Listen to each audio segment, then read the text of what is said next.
Damanjodi NALCO sports cell पक्षर 10ମ alumina cup cricket tournament शनिवार उद्घाटित होईछि। आंबेडकर स्टाडियम ठारे अनुष्ठित ए टूर्नामेंट को नाल्को ईडी अमरेंद्र कुमार मिश्र उद्घाटन करथिले।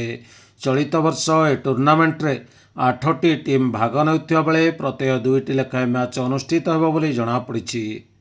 उद्घाटन दिवस रे ओरियन क्रिकेट क्लब जयपुर और जगदीश राव क्रिकेट क्लब मालकानगिरी मध्य प्रथम मैच अनुष्ठित होइतिला।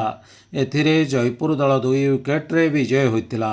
सेहीपरि नाल्को अनुगुल और उत्कल आलमिना टिकिरी मध्य द्वितीय मैच अनुष्ठित होइतिबा बेले एथिरे नाल्को अनुगुल दल 3 विकेट रे विजय लाभ करितिला।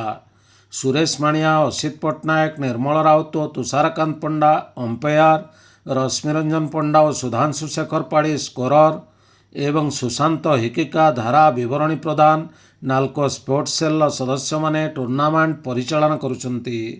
लीग भितरे हेउतिबा ए टूर्नामेंटर फाइनाल मैच जुलाई 3 तारिख रे अनुष्ठित हेबो बोली सूचना मिलिछि।